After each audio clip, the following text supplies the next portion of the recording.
menggambarkan ketenangan. Diri kita ini menggambarkan keseluruhan danau. Danau yang dalam itu tidak selalu menjamin kalau di atas dia tidak ada badai, betul? Tetapi sekalipun ada badai, danau yang dalam tetap saja di kedalamannya tenang. Betul apa tidak? Dan diri kita itu seperti itu, tenangnya ada, badai juga akan tetap ada.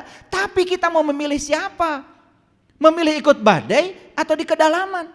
Itu sebabnya diri kita yang sebenarnya bukan pikiran, bukan tubuh. Diri kita adalah pemerhati pikiran dan tubuh. Ingat, kita ini bukan si pemikir, tapi kita adalah pengamat bagi si pemikir. Kalau kita alihkan ke situ, sebetulnya kita tuh persis bunga teratai. Tidak terganggu. Walaupun kotor tempat tubuhnya, malah makin bersih dan indah tumbuhnya. Seperti langit biru. Biarkan awan hitam putih datang dan pergi. Langit biru tetap aja menjadi penyaksi bagi datangnya awan dan putih. Selama kita hidup di sini, awan putih akan datang, awan hitam akan datang karena perubahan adalah hukum alam. Jadilah langit biru, saksikan saja semuanya datang dan pergi. Enak. Punya duit banyak, saksikan. Gak punya duit juga saksikan, gak akan kelaparan kok.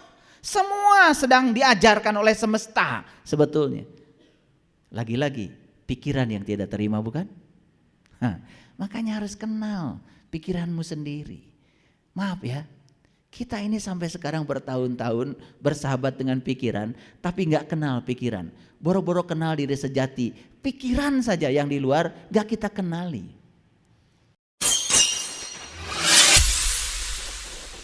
Sesungguhnya awal agama itu adalah makrifatullah, mengenal Allah. Seorang ibu punya anak dua. Anak pertama itu tukang jualan payung. Dan anak yang kedua tukang jualan es. Jadi kalau musim kemarau ibu ini sedih. Karena anak yang jualan payung selalu aja dipikirkannya. Payungnya gak laku. Giliran musim hujan pun ibu ini sedih juga. Karena yang dia pikirkan adalah anak yang jualan es. Esnya gak laku. Kira-kira kapan ibu ini akan bahagia? Musim kemarau memikirkan anak yang jualan payung. Musim hujan memikirkan anak yang jualan es. Kemarau sedih, hujan juga sedih. Kira-kira seperti itulah gambaran kehidupan manusia pada umumnya. Karena otaknya itu selalu disetting untuk mendapatkan yang dia ingin. Padahal sebetulnya kalau dirubah saja otaknya itu, sudut pandangnya itu. Musim kemarau datang disyukuri. Semoga anak yang jualan es laku sehingga bisa menolong anak yang jualan payung. Musim hujan datang disyukuri juga. Semoga anak yang jualan payung laku keras sehingga bisa menolong anak yang jualan es. Dirubah saja sudut pandangnya dari kufur menjadi syukur. Dari menolak menjadi menerima. Sehingga dia tidak terjebak oleh kepedihan emosinya sendiri. Saya tidak berbicara kesedihan karena kesedihan itu terlalu kecil dari kepedihan. Kepedihan itu luas sekali. Di situ ada kemarahan, di situ ada kecemburuan, ada iri hati, tidak bisa menerima kenyataan, selalu menolak setiap realitas yang terjadi. Itulah yang menimbulkan kepedihan. Kalau kita masih seperti itu, berapapun rajinnya kita melaksanakan ritual agama, tidak akan pernah menolong kesadaran kita. Hidup kita terus diombang-ambing dalam dualitas yang tidak menentu. Entah sampai kapan. Kira-kira seperti itu ya gambaran semua manusia. Makanya kajian saya hari ini saya berikan sedikit ilustrasi Betapa dahsyatnya mengubah sudut pandang. Tetapi betapa menyengsarakannya kalau sudut pandang kita selalu negatif. Makanya di dunia ini saya yakin siapapun orang yang sudah menemukan kekuatan positif dalam dirinya yang bernama cinta, pasti hidupnya menakjubkan. Jadi kalau badan sakit-sakitan, ekonomi juga susah, konflik terus berkembang, hubungan sosial malah justru semakin memburuk, hubungan suami istri terganggu, hubungan dengan anak terganggu, hubungan persahabatan terganggu. Saya pastikan sebetulnya itu bukan apa-apa. Semesta sedang mengajarkan kepada kita, tolong dong ada yang dirubah dengan cara berpikirmu. Tolong dong ada yang dirubah dengan cara hidupmu. Karena semua penderitaan yang terjadi pada dirimu bukan takdir.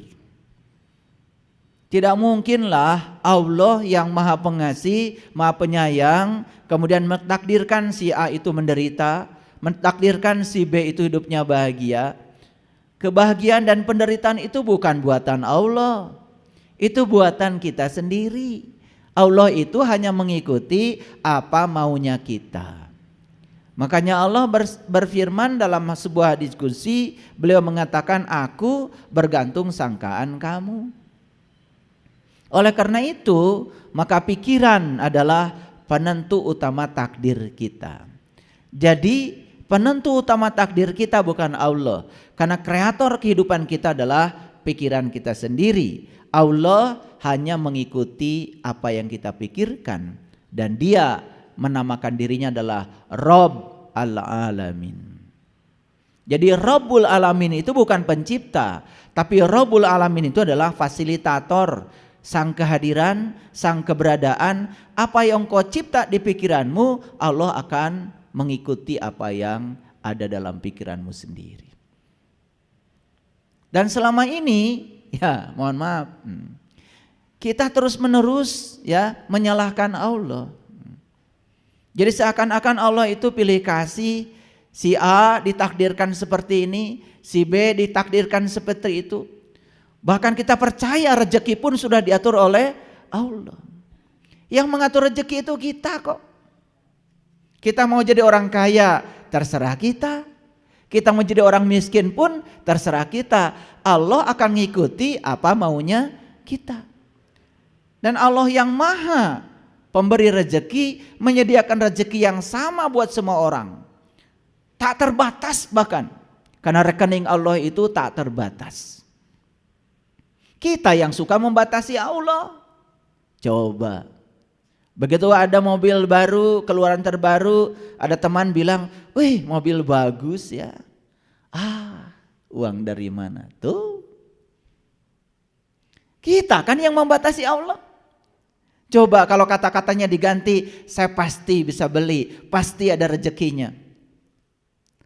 Kenapa sih kita ini senang sekali membicarakan yang kita tidak suka, padahal yang tidak disukai itu tidak membuat kita bahagia, bukan? Begitu pergi ke toko sepatu, ada sepatu mahal, wih sepatu bagus, begitu dilihat, wah mahal. Seumur-umur ya kalian tidak akan pernah bisa pakai sepatu itu.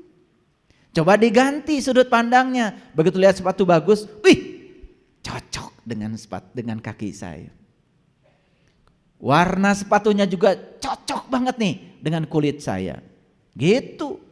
Pasti kebeli. Kalau kita berpikir mahal, tidak akan kebeli. Kalau berpikir kebeli, mahal itu bukan urusan Allah. Allah tidak pernah bikin pabrik duit. Yang bikin pabrik uang itu kan manusia, namanya peruri. Betul apa tidak? Nah, yang ringan-ringan dulu seperti biasa. Kajian saya sudah langsung melesat ke atas. Karena hari ini saya akan ngasih ilmu yang luar biasa. Tetapi ilmu ini harus diamalkan ya. Harus dilakukan. Jadi jangan jadi kolektor ilmu. Tetapi ya kita harus menjadi pelaku dari pengamalan ilmu. Karena kalau kita terus-menerus menjadi kolektor ilmu, maka kita ini seperti bejana kosong yang menampung banyak ilmu. Buat apa? Karena pendidikan itu bukan mengisi bejana kosong, tapi pendidikan itu adalah mengobarkan cahaya kesadaran. Mungkin ilmunya tidak banyak, tetapi cahaya kesadarannya berkobar. Nah, itu baru keren. Cirinya apa? Cirinya wajahnya sumringah, ya, awet muda, senyumnya juga kelihatan ikhlas, gitu kan? Iya. Tatapan wajahnya penuh dengan persahabatan. Memperlakukan orang lain seperti dia memperlakukan dirinya sendiri. Makanya kalau kita mau lihat orang tinggi ilmunya sederhana. Nggak usah dites pakai itu ini. Lihat cara dia memperlakukan orang lain. Itu aja, sederhana. Lihat cara dia memperlakukan pasangannya. Lihat cara dia memperlakukan anak-anaknya. Lihat cara dia memperlakukan tamunya. Gitu. Orang berkunjung ke rumah kita jam 12. Diajak ngobrol aja sampai sore. Dipamerkan semua ilmu. Padahal perutnya sudah kurubu. Ditawarin kopi enggak, ditawarin minum enggak, terus aja memamerkan ilmu seakan-akan dia ahli ilmu. Itu tidak bijaksana namanya. Kalau jam 12 jadwalnya makan, ajak makan. Kalau orang perlu beras, kasih beras. Orang perlu baju, kasih baju. Orang perlu duit, kasih duit. Orang perlu ilmu, kasih ilmu. Itu namanya keadilan. Makanya ada 5 dasar kebenaran. Yang pertama pengetahuan, yang kedua adalah cinta, yang ketiga keadilan, yang keempat adalah pengabdian, yang kelima adalah kesabaran. Kalau 5 dasar kebenaran itu sudah dikuasai dan itu diterapkan dalam kehidupan kita, saya pastikan hidup kita menakjubkan. Bukan kita yang mencari uang, uang mencari kita. Jangan mau dihinakan sama uang. Bukankah kita lebih mulia daripada uang? Kalau kita selalu mencari uang, itu salah kaprah. Harusnya uang nyari kita. Gimana caranya? Kalau ingin sukses harus malas. Ya? Jadi kalau ingin sukses harus malas. Semakin dekat kita dengan pekerjaan, semakin intim kita dengan pekerjaan, saya yakinkan duitnya semakin kecil. Gak percaya ya? Tukang tembok. Dekat gak dengan sendok tembok? Dekat dengan semen? Dekat dengan batu? Dekat dengan bata? Dekat dengan abu? Coba, kerja jam 8 pagi, selesai jam 4 sore. Jeplok, jeplok, jeplok. 150.000. Mandornya sudah mulai menjauh tuh dari semen. Lebih besar lagi. Yang punya propertinya, jauh banget. Gak kena kebul. Bahkan tidak pernah lihat semen dia itu. Duitnya banyak. Kenapa? Karena dia malas. Ngerti maksud saya? Ini ilmu tingkat tinggi nih, ilmu tingkat tinggi nih. Yang punya Facebook itu, sekarang sudah ganti nama itu jadi Meta. Itu kerjanya jalan-jalan aja kemana-mana. Nyumbang sini, nyumbang sana, nyumbang sini, nyumbang sana. Lagi tidur saja, rekeningnya numbuh. Betul apa tidak? Nah kita kan beda. Kalau kerja dapat duit, nggak kerja nggak dapat duit. Salah sendiri, tidak membangun sistem. Terlalu dekat kita dengan pekerjaan, sedikit duitnya. Coba belajar menjauh dari pekerjaan, bikin sistem. Yang sibuk di dapur tuh, di restoran, berapa sih gajinya? Yang punya restoran gak pernah ke dapur. Betul apa tidak? Nah, jadi kalau ingin sukses harus malas. Ini ilmu tingkat tinggi ini. Tapi jangan salah ya.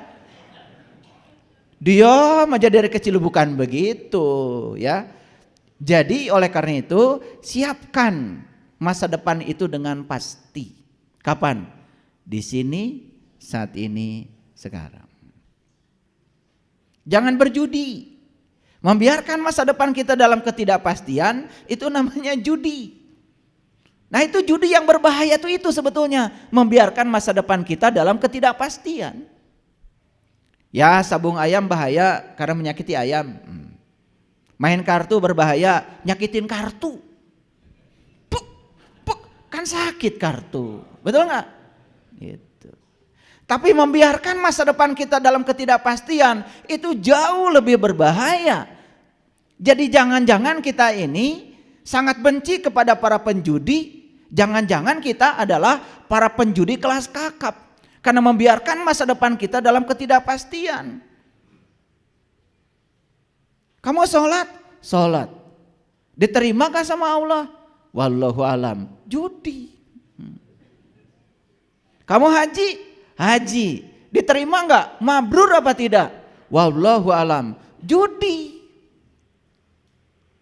Harusnya kita bisa memastikan kalau sholat kita itu diterima Allah.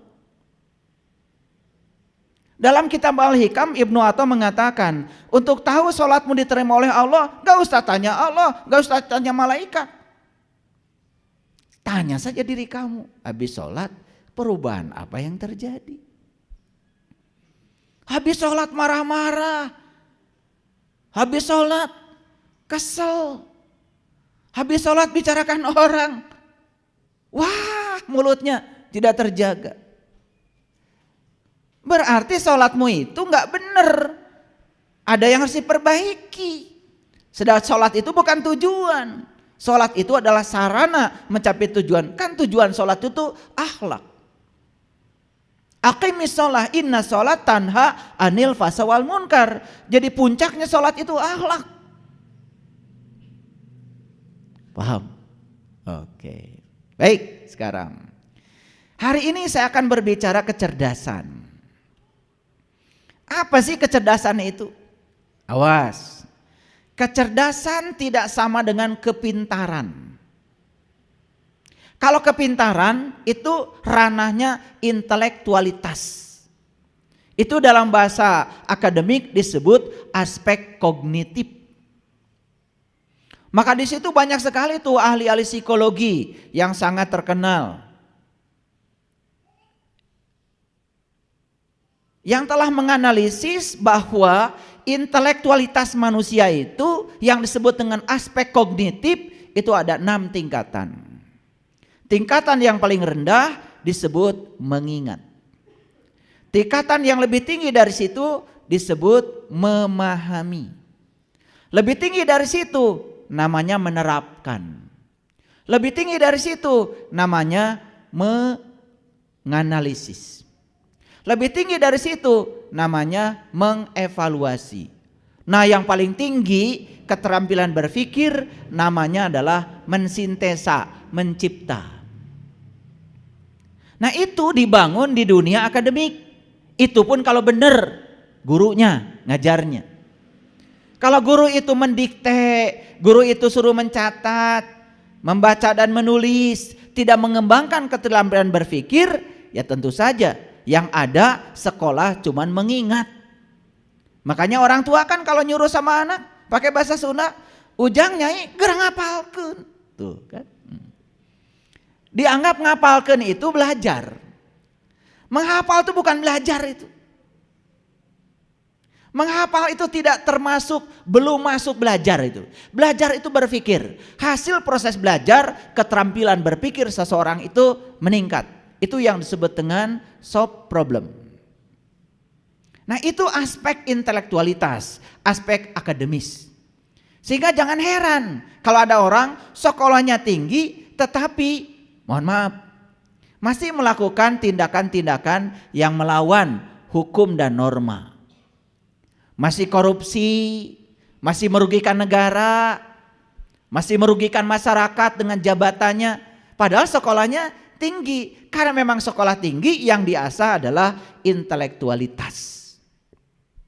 Nah, saya sekarang tidak berbicara dimensi itu. Saya bicara dimensi lain, namanya kesadaran. Nah, kesadaran itu adalah ibunya kecerdasan. Nah, kecerdasan itu dalam bahasa asing sering disebut dengan intelijensia. Nah, intelijensia berhubungan dengan kesadaran. Nah, oleh karena itu, maka kecerdasan itu adalah kemampuan seseorang dalam beradaptasi terhadap perubahan. Apa kecerdasan? Kemampuan seseorang dalam beradaptasi terhadap perubahan. Nah, sekarang selesai kajian ini kita bisa ngukur, kira-kira saya ini cerdas apa tidak? Bisa diukur tuh. Nah, bukan sekedar itu, berapa tingkat kecerdasan saya? Itu bisa dilihat dari kemampuan kita beradaptasi terhadap perubahan. Apa sih yang abadi di semesta ini? Oke. Siang itu tidak abadi, malam juga tidak abadi, tapi siang dan malam abadi. Jadi yang abadi di semesta ini ternyata perubahan. Dan perubahan itu ya oleh orang-orang yang sudah mencapai kesadaran tinggi sudah diklasifikasikan termasuk pada aspek hukum alam. Jadi kecerdasan itu sudah menjadi hukum alam sekarang. Perubahan itu sudah menjadi hukum alam. Nah, kalau perubahan itu hukum alam, kemudian kita melawan hukum alam, ya siap-siap saja kita akan jadi orang yang idiot alias bodoh. Jadi ciri kecerdasan itu adalah ditandai dengan kemampuan seseorang dalam beradaptasi terhadap perubahan. Paham sampai sini? Oke. Awas ya, selesai kajian ini langsung evaluasi. Kira-kira saya cerdas apa tidak? Awas, saya tidak bicara pintar. Kalau soal kepintaran, ya nggak usah dibahas lah. Hafalan kalian banyak, betul nggak? Iya, Al-Ikhlas hafal, Al-Falaq hafal, Anas hafal, ayat kursi, wah paling dulu hafalnya. Gitu, karena ayat-ayat itu ayat-ayat penting ya untuk ngariksa diri dari jin dan kuntilanak, kan begitu.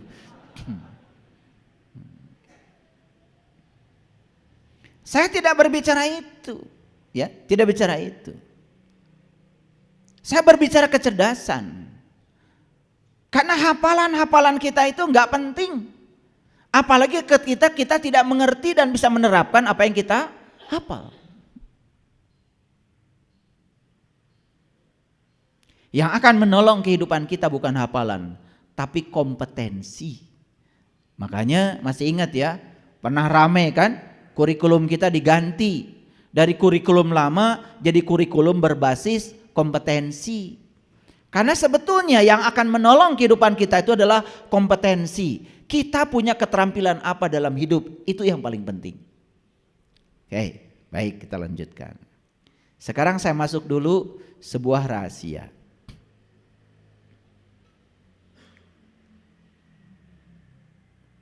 Ini adalah rahasia yang akan saya bagi hari ini. Kebanyakan manusia menderita hari ini karena apa? Dicengkram oleh masa lalu. Belum bisa melepaskan diri dari cengkraman masa lalu. Tidak hadir di sini saat ini sekarang. Saya katakan sekali lagi. Siapapun yang hari ini masih mengizinkan dirinya dicengkram oleh masa lalu, bersiap-siap saja akan sedih selamanya. Makanya belajar agama, belajar spiritual, satu-satunya yang salah satunya yang dibangun kompetensinya adalah melonggarkan cengkraman masa lalu.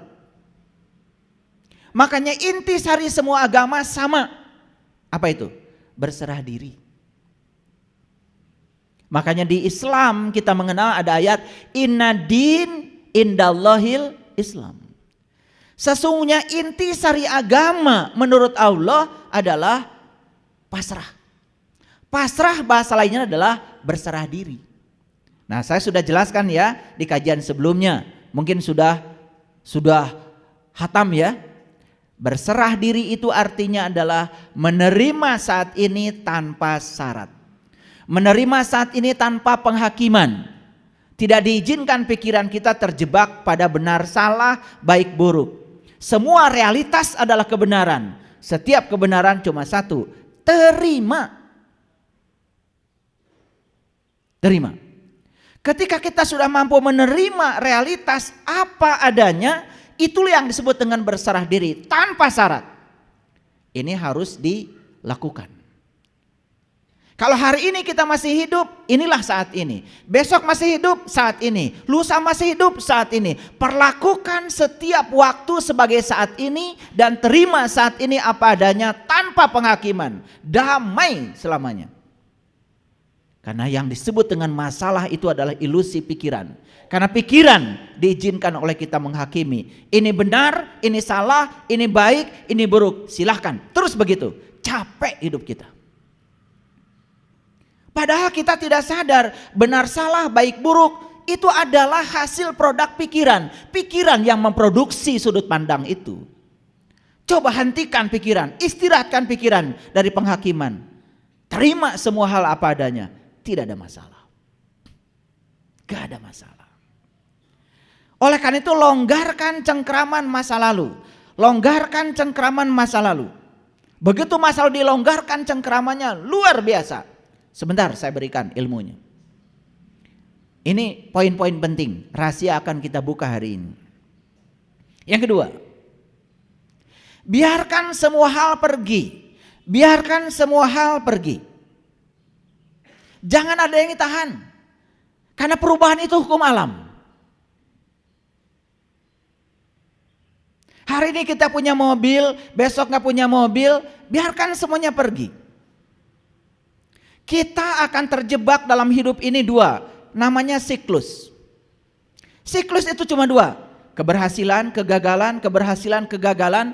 Dan sebetulnya yang melahirkan kegagalan itu keberhasilan. Tidak ada kegagalan loh kalau tidak ada keberhasilan. Dan yang menghasilkan kegagalan itu keberhasilan. Yang menghasilkan keberhasilan, kegagalan. Percaya sama saya apa tidak? Yang melahirkan kebaikan itu bisa jadi keburukan. Yang melahirkan kesadaran itu bisa jadi ketidaksadaran kita. Ayo. Yang melahirkan cahaya itu bisa jadi kegelapan.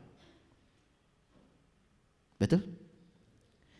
Nabi Muhammad itu keren sekali. Dalam sebuah hadis bilang begini, kalau hari ini kamu serba ada, bersiap-siaplah, waspadalah. Di depanmu ada saat di mana kamu tidak ada. Kalau kamu sedang tidak ada, bergembiralah kata Nabi. Karena di depanmu ada siklus di mana kamu akan ada. Tidak ada yang siang yang abadi, tidak ada malam yang abadi adanya. Siang, malam, siang, malam. Tetapi yang abadi adalah perubahannya, siang dan malam. Ini adalah pola hukum alam yang tidak dipahami oleh kita semua. Karena kita selama ini mengidentifikasi diri kita sebagai pikiran. Paham? Oke. Biarkan semuanya pergi. Yang enak akan berlalu, yang tidak enak juga akan berlalu. Betul? Orang yang baik akan berlalu, orang yang buruk akan berlalu. Apa yang tidak berlalu?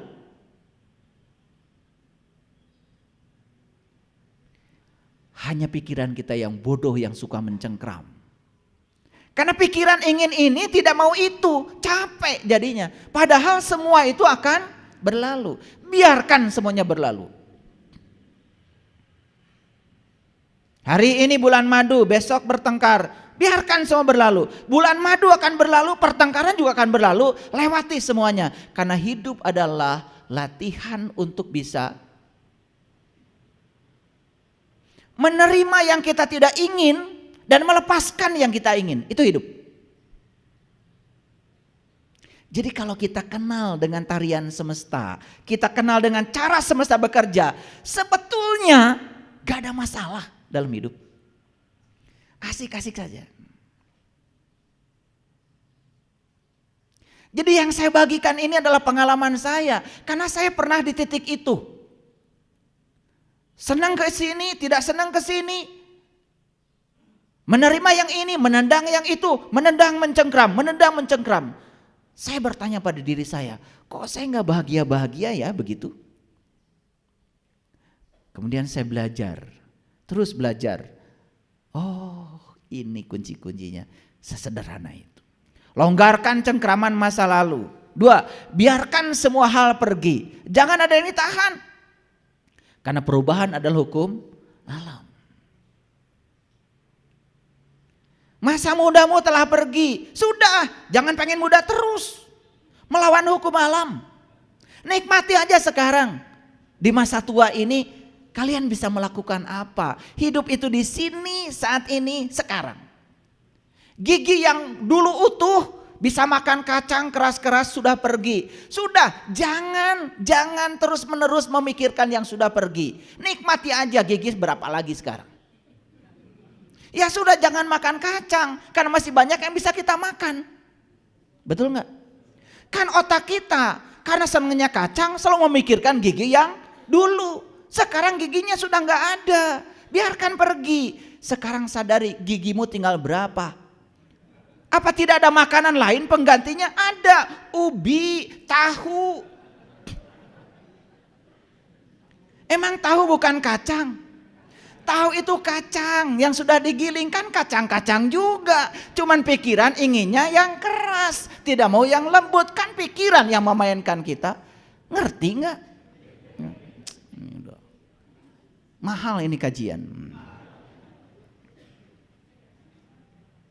Kan sesederhana itu sebetulnya. Nah kita ini selalu ingin bahagia. Lalu bahagia yang dimaksud itu adalah mendapatkan yang kita ingin. Padahal yang kita ingin tidak akan lama pasti pergi. Betul gak? Nih saya kasih tahu. Ada gak yang punya mobil dari dulu itu aja mobilnya? Ada? Mungkin ganti mobil baru atau pergi. Ya gak apa-apa. Ngapain mikirin yang pergi? Kalau ada yang mau pergi, pergilah. Jangan ditahan oleh kita. Karena perubahan adalah hukum alam. Clear sampai sini? Oke. Ini nanti kalau sudah saya kasih rahasianya, kalian akan punya kemampuan beradaptasi terhadap perubahan. Jadi tidak ada penolakan lagi. Betul? Iya. Ini wajah-wajah yang menua ini, masalahnya cuman selalu terpikat sama memori. Yang dibicarakan itu, oh dulu waktu saya sedang menjabat, dulu. Kan sekarang kamu sudah tidak menjabat lagi. Itu sudah lewat, hidupmu saat ini. Betul? Makanya orang yang selalu terpikat dengan masa lalu, dia akan kehilangan berkahnya hari ini.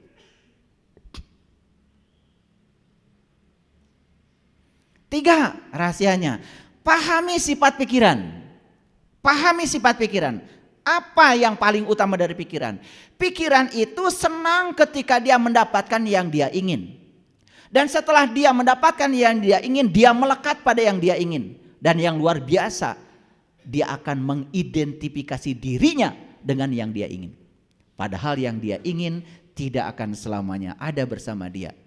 Pada saat yang dia ingin pergi, akibatnya pikiran akan marah, menolak. Betul?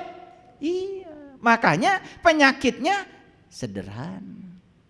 Migrain. Saya kasih tahu ya. Kalau kalian migrain itu nggak usah minum obat sakit kepala. Telusuri dari mana nih migrain itu. Migrain itu jelas ada kemelekatan pikiran karena dia mengidentifikasi diri dengan yang dia ingin. Paling yang dia ingin pasti akan berlalu. Itu saja. Sederhana kok. Sederhana kan? Lah kalau ngaji dengan saya sederhana, tapi bisa dipraktekkan. Saya tidak menjanjikan apa-apa kok. Tetapi saya menjamin siapapun yang mempraktekkan ini akan mendapatkan hasilnya di sini saat ini sekarang. Gak tahulah namanya apa itu pahala atau pahalu, saya juga gak ngerti. Saya tidak pernah menjanjikan apa-apa. Tapi kalau dipraktekkan, hasilnya kita nikmati di sini saat ini sekarang. Oke, terasa? Ngerti sekarang sifat pikiran?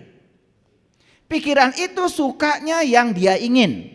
Dan ketika dia mendapatkan yang dia ingin, dia akan melekat pada yang dia ingin. Dan setelah itu dia akan mengidentifikasi diri sebagai yang dia ingin. Contoh, dia mengidentifikasi sebagai orang kaya. Pasti tidak siap tidak kaya, bukan? Salah pikiran mengidentifikasi orang kaya. Padahal jadi orang kaya itu tidak abadi. Suatu saat akan ada siklus di mana dia tidak kaya lagi. Supaya dia merasakan sebetulnya tidak kaya itu hanya sedang merasakan betapa sesuatu itu terasa adanya kalau sudah tidak ada. Paham maksud saya? Kan kalian udah punya pengalaman. HP dekat dengan kalian. Begitu HP tertinggal, panik bukan? Kan terasanya adanya HP itu kalau sudah tidak ada. Apalagi hilang. Jadi sebetulnya ketika kita diambil bagian kita oleh Allah sementara waktu, Allah sedang mengajarkan betapa yang ada pada kamu itu sangat berarti dan terasa berartinya ketika tidak ada sementara.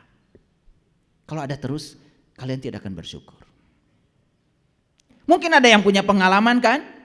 Alah dulu ketika jaya 100.000 itu, wah. Tapi sekarang 100.000 tidak ada. Terasa sekali betapa luar biasanya 100.000. Ngerti maksud saya? Jadi Allah hanya sedang mengajarkan itu pada kita. Bukan menyiksa, bukan mengazab. Tidak mungkin dia Allah yang maha pengasih mengazab hambanya sendiri. No, tidak. Dia sedang mengajarkan kepada kita untuk belajar merasakan kedewasaan. Itu saja. Terasa? Oke. Yang keempat, bebaskan kebergantungan pada wujud. Karena semua yang berwujud ini pasti berubah. Betul?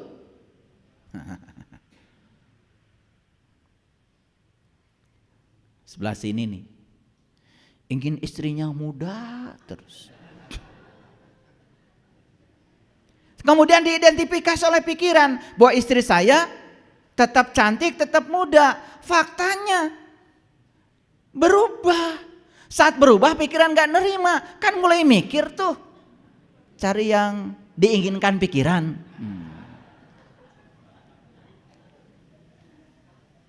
Saya harus kasih contoh, karena kalau dikasih contoh kalian tuh susah ngertinya. Ngerti maksud saya? Ya sama yang sebelah sini juga jangan tertawa dulu. Diidentifikasi suaminya gagah, betul nggak? Jalannya tegap, betul nggak? Iya, nggak perlu pakai obat kuat. Lah kemudian loyo, peot. Lah karena perubahan. Kamu tidak menerima perubahan itu. Belanja itu, belanja ini. Ya, pergi ke sini, pergi ke situ. Wah macam makin tertipu. Karena pikiran mengidentifikasi kalau suami saya gagah dan muda. Kan pikiran yang membuat kita menderita, bukan fakta, bukan realita. Kita tidak ikut realita, tidak ikut perubahan. Jadi dikunci oleh pikiran kita sendiri. Betul apa tidak? Iya. Dulu ke pasar beli sayuran. Sekarang perginya nggak ke pasar. Cari toko obat kuat. Melawan hukum alam. Tuh kan ketawa. Betul? Ya rumah sakit. Ngerti maksud saya? Bebaskan kebergantungan pada wujud. Lihat saya semuanya. Karena semua yang berwujud tidak pernah tidak berubah. Betul nggak? Oke. Clear? Jadi biarkan yang berwujud juga pergi. Biarkan yang berwujud itu mengalami proses evolusi. Jangan ditahan oleh pikiran. Ketika ilmu rahasia ini sudah kita dapatkan, apa yang terjadi? Nih, saya mengumpulkan ilmu rahasia ini dalam perjalanan hidup saya yang panjang. Dan ternyata begitu diterapkan, adem. Adem. Makanya saya bagikan. Saya ini seorang ilmuwan. Jadi kalau saya mau menyampaikan sesuatu, saya riset dulu. Saya coba diselami dulu, baru saya bagikan. Ini bukan hasil kiriman WA kayak kalian itu. Ya kan kalian kebiasaan, betul nggak? Iya. Jus ini bagus, langsung dikirim ke orang lain. Dia sendiri belum minum. Luar biasa itu. Kalian itu senang berbagi sesuatu yang bodong, ya, kebiasaan itu. Yang keempat, yang kelima, sadari bahwa kenegatifan sebagai hambatan batin. Lihat saya semuanya. Ada hukum alam namanya law of attraction. Sekarang sudah ditambah jadi LOSA, law of spiritual attraction. Itu namanya hukum tarik menarik. Siapa menarik siapa? Nih saya kasih tahu. Ternyata bahagia bisa menarik bahagia. Sedih hanya akan menarik kesedihan. Jadi orang yang selalu sedih, jangan berpikir bahagia. Anda sedang menarik kesedihan baru dalam hidup Anda. Like attracts like, nama hukumnya. Yang serupa menarik yang serupa. Jadi jangan berangan-angan lah. Kita ini terus aja membicarakan yang kita tidak suka, padahal inginnya yang kita suka. Ketika kita membicarakannya, berarti kita sedang menariknya. Yang kita suka tidak akan pernah datang, hanya hayalan pikiran. Karena apa? Karena mekanismenya tidak kita tempuh. Itu sebabnya kenegatifan adalah hambatan batin. Jadi kalau kita ingin tidak ada hambatan batin sehingga batin kita mengalami puncaknya kesadaran, satu kuncinya, lepaskan semua kenegatifan. Kenegatifan yang saya maksud adalah pikiran-pikiran yang negatif. Itu. Lalu selanjutnya, stop mencari kedamaian. Stop. Semakin kalian mencari kedamaian, semakin tidak damai. Ada yang tanya sama saya, gimana kalau saya mengalami ketidakdamaian? Sederhana. Begitu Anda mengalami ketidakdamaian, terima seutuhnya ketidakdamaian. Saat itu ketidakdamaian berubah wujud menjadi kedamaian. Ini yang namanya kecerdasan. Ini nggak ada di universitas, nggak ada. Nggak ada. Ini pelajaran kesadaran. Ini bukan logika, ini intuisi. Logika itu pikiran sedang menjelaskan realita. Tapi kalau intuisi itu ruh mengalami pengalaman realitas. Ini pengalaman ruh, pengalaman jiwa. Paham? Stop mencari kedamaian. Gimana caranya? Berserah diri, berserah diri. Itu kuncinya. Berserah diri artinya adalah menerima saat ini tanpa syarat. Bebaskan pikiran dari benar salah, bebaskan pikiran dari penghakiman, terima tanpa syarat. Jangan pernah berkata kepada semesta, mengapa ini terjadi?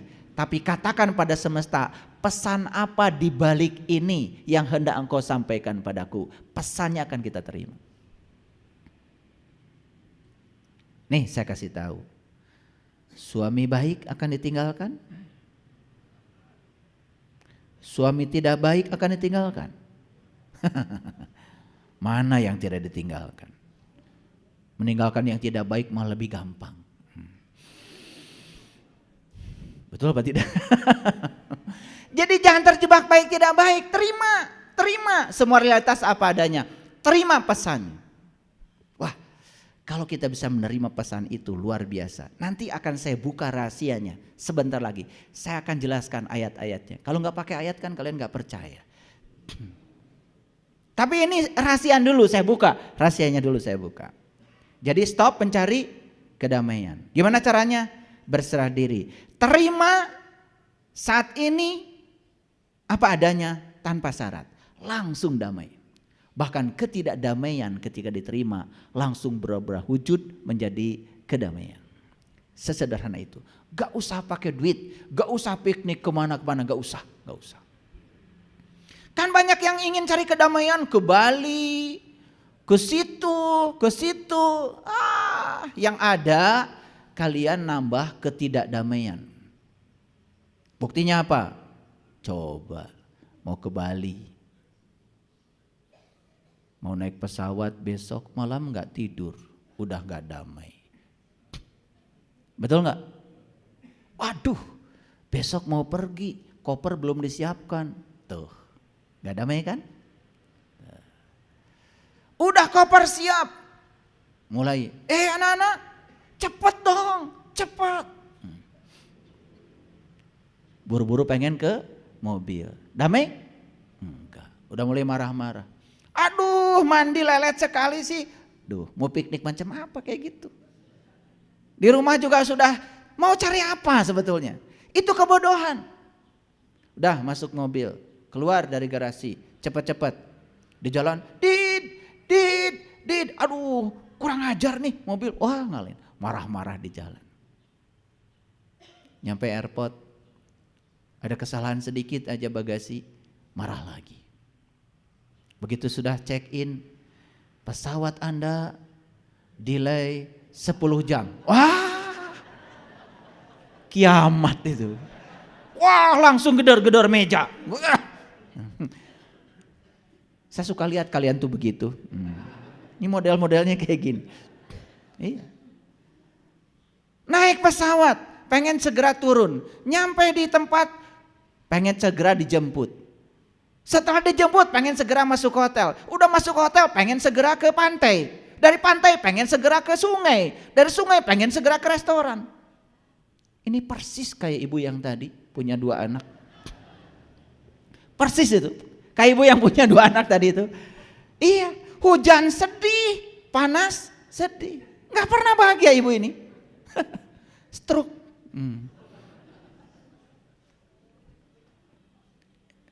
Ngerti gak maksud saya? Ini hiburan dulu, hiburan yang sederhana dulu. Ini rahasianya saya bagi. Oke, baik kita lanjutkan. Ya, belajar dari danau yang dalam. Diri kita adalah keseluruhan danau. Perhatikan saya. Danau yang dalam itu menggambarkan ketenangan. Diri kita ini menggambarkan keseluruhan danau. Danau yang dalam itu tidak selalu menjamin kalau di atas dia tidak ada badai. Betul? Tetapi sekalipun ada badai, danau yang dalam tetap saja di kedalamannya tenang. Betul apa tidak? Dan diri kita itu seperti itu. Tenangnya ada, badai juga akan tetap ada. Tapi kita mau memilih siapa? Memilih ikut badai atau di kedalaman? Itu sebabnya diri kita yang sebenarnya bukan pikiran, bukan tubuh. Diri kita adalah pemerhati pikiran dan tubuh. Ingat, kita ini bukan si pemikir, tapi kita adalah pengamat bagi si pemikir. Kalau kita alihkan ke situ, sebetulnya kita tuh persis bunga teratai, tidak terganggu. Walaupun kotor tempat tubuhnya, malah makin bersih dan indah tumbuhnya. Seperti langit biru, biarkan awan hitam putih datang dan pergi. Langit biru tetap aja menjadi penyaksi bagi datangnya awan dan putih. Selama kita hidup di sini, awan putih akan datang, awan hitam akan datang karena perubahan adalah hukum alam. Jadilah langit biru, saksikan saja semuanya datang dan pergi, enak. Punya duit banyak, saksikan. Gak punya duit juga saksikan, gak akan kelaparan kok. Semua sedang diajarkan oleh semesta sebetulnya. Lagi-lagi pikiran yang tidak terima bukan? Makanya harus kenal pikiranmu sendiri. Maaf ya. Kita ini sampai sekarang bertahun-tahun bersahabat dengan pikiran, tapi gak kenal pikiran. Boro-boro kenal diri sejati, pikiran saja yang di luar gak kita kenali. Betul apa tidak? Iya. Saya juga gak tahu kalian tuh cari apa selama ini di dunia ini. Pada sibuk. Ya, coba lihat tuh. Ketika terjebak benar salah, terjebak baik buruk, kita akan berpihak, bukan? Dan berpihak itu gak enak. Gak enak. Saya dulu kalau nonton bola berpihak. Dulu belum ngerti ilmunya. Apalagi yang sedang main klub kesayangan saya. Jadi tidak objektif.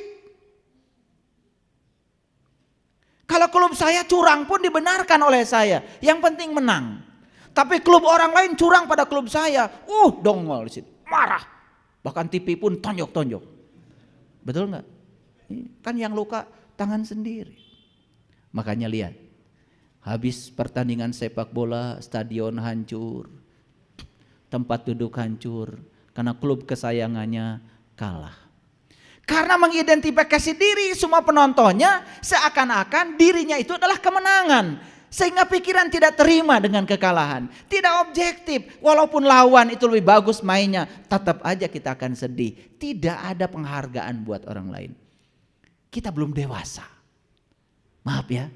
Coba lihat penonton di negara yang sudah beradab. Siapapun yang bagus mainnya, aplaus, tepuk tangan. Jadi tepuk tangan itu sepanjang pertandingan, siapapun yang menggolkan bagus, tepuk tangan. Orang sudah selesai dengan dirinya sendiri begitu. Coba, begitu lawan memasukkan gol ke pihak klub yang kita sayangi, jempling. Tahu-tahu kursi aja amburadul, betul nggak? Ini masalah kita, masalah kita. Karena kita tidak belajar. Coba perhatikan. Yang paling sibuk di sepak bola 2 klub penonton. Karena mereka semua terjebak pada benar salah, baik buruk, pengen menang. Yang paling anteng di situ cuman 4 orang. 1 wasit, 2